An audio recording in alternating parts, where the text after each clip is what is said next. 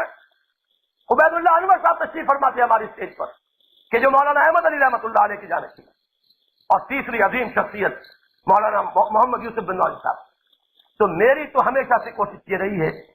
اور جو حضرات میرے قریب ہیں وہ جانتے ہیں، اس وقت بھی کیونکہ ان بزرگ سے اس وقت مجھے تعلق تھا، تو انہوں نے میرے اس فعل پر یہ کہہ کر تنقید کی تھی کہ ان مولویوں کو سر پر بٹھا کے کیا لینا ہے، ان مولویوں کی تو ہمیں تردید کرنی ہے۔ لیکن یہ کہ اللہ کا فضل ہے کہ میرا مزاج یہ کبھی نہیں رہا، میں علماء کی خدمت میں حاضر ہوتا ہوں اور مؤدبانہ حاضر ہوتا ہوں، اور میں تو یہ سمجھا کرتا ہوں میرے لیے بہت بڑی چیز جو ہے میرے تحفظ کی یہ ہو گئی ہے کہ میں عالم نہیں ہوں، مجھے عالم ہونے کا دعویٰ ہی نہیں، ورنہ یہ کہ اگر کہیں مجھے بھی کوئی غرہ علمی ہو گیا ہوتا تو کیا عجب کہ اللہ تعالیٰ کوئی خناس میرے دماغ میں پیدا کر دیتا۔ میرے لیے تو سب سے بڑی ڈھال یہی ہے کہ میں تسلیم کرتا ہوں کہ میں تو امی ہوں، امی رسول کا امی امتی ہوں، کہ وہ بھی اس زمانے کے جو بھی رواج تھے اس کے مطابق ان کی تعلیم نہیں ہوئی تھی اور میری بھی کوئی تعلیم نہیں، میں تو امی ہوں۔ اور میں نے کھلم کھلا یہ بات کہی ہے، مولانا محمد مالک قادری سے پوچھیے گا جا کر، میں نے اپنی ساری کتابیں لے جا کر ان کے قدموں میں ڈال دی، میں نے کہا کہ اگر آپ اس میں کوئی چیز ایسی مجھے دکھا دیں کہ جو ائمہ اربعہ اور امام بخاری، اگر تو آپ صرف سمجھتے ہیں کہ حنفیت ہی اسلام ہے تو میرا راستہ اور ہے، آپ کا راستہ اور ہے، کہنے نہیں ہم تو یہ نہیں سمجھتے، جب ہم کہتے ہیں کہ اہل سنت ہی کے ہیں یہ تمام ائمہ تو یہ ہم کیسے کہہ سکتے ہیں؟ میں نے کہا جب آپ یہ نہیں کہہ سکتے تو یہ 5 ائمہ کا دائرہ میں کھینچ رہا ہوں، اس سے باہر جو چیز نظر آئے مجھے بتا دیجیے، ابھی نکال دوں گا۔ میں نے تو اپنے اس کتاب کے بارے میں عرض کیا تھا، اور یہ کب کی بات ہے؟ یہ سن 70 کی بات عرض کر رہا ہوں، جس سے آپ کو اندازہ ہوگا کہ میرا مزاج کیا ہے۔ سن 70 میں نے یہ کتاب کا مسلمانوں پر قرآن مجید کے حقوق مولانا بن نوری کی خدمت میں پیش کیا تھا، جبکہ وہ مسجد نبوی میں معتکف تھے، کہ حضرت اس کو یہاں پڑھ لیجئے، میں اسے بڑے پیمانے پر پھیلانے کا ارادہ رکھتا ہوں، ارادے کو پورا کروانے والا تو اللہ ہے، لیکن یہ کہ میرا ارادہ ہے، آپ مجھے بتائیں اگر کوئی غلط سے ہو تو میں بھی نکال دوں۔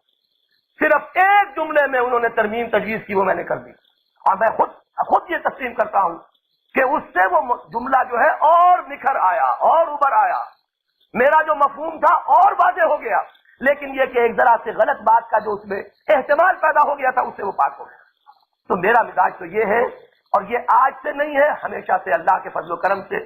وہ عجب اور وہ تکبر کہ میں ہی ہوں اور میں ہی سمجھا ہوں، اللہ تعالیٰ اس سے مجھے بچائے۔ جو بھی کام کرنے کی توفیق دی اس نے دی، ابھی حال ہی میں کل جو ہمارا دورہ ترجمہ قرآن ختم ہوا ہے یہ بھی اس کی توفیق سے، لیکن مجھے آج صبح یہ خیال آ رہا تھا، آپ کے سامنے عرض کرنے میں کوئی حرج نہیں ہے، میں تو بات کرتا ہوں دل سے، دل کو بات ہو، کھلی بات ہو۔ مجھے ایک امید ہوئی ہے کہ جیسے ہم نے قرآن کانفرنس کا نام شروع کیا اور وہ اتنا عام ہو گیا، ہمیں اس پر کوئی اعتراض نہیں ہے،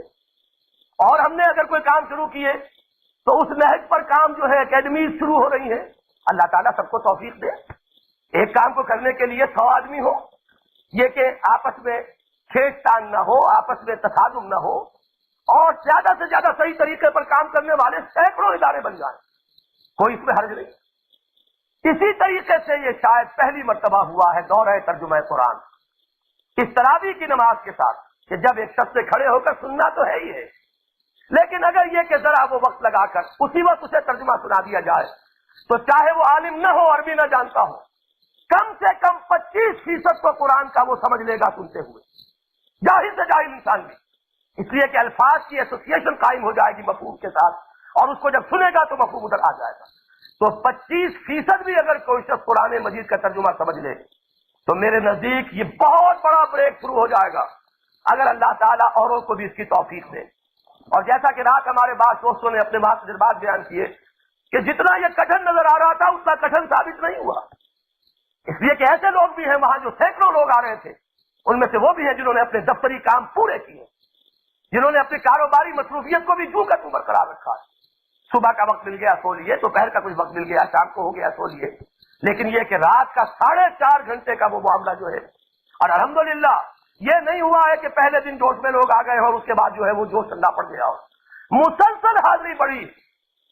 لیکن یہ ہے کہ اگر اللہ کرے کہ اس کی طرف توجہ ہو جائے لوگوں کی اور وہ اس کو بھی شروع کر لیں، تو یہ میرے نزدیک خاص طور پر وہ جاہلیت قدیمہ جو ہے، وہ مشرکانہ اوہام، ان کی جڑیں تو کٹتی چلی جائیں. یہ شفاعت باطلہ کے عقائد جو بیٹھے ہوئے ذہنوں میں وہ کٹتے چلے جائیں،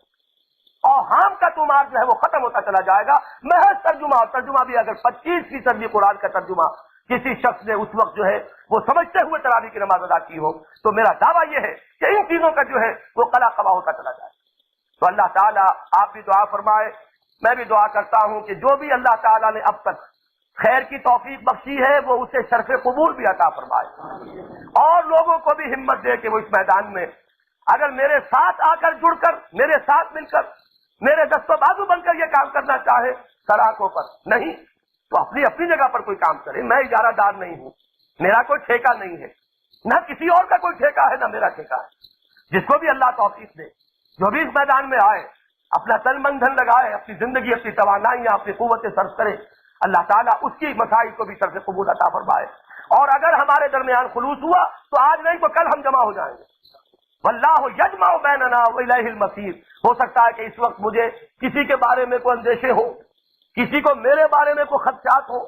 تو ٹھیک ہے، اگر ہم جڑ نہیں سکتے اپنی اپنی جگہ پر کام کریں گے، تو اگر خلوص ہوگا تو آج نہیں تو کل جمع ہو جائیں گے. اقول قولی ھذا واستغفر اللہ لی ولکم ولسائر المسلمین والمسلمات.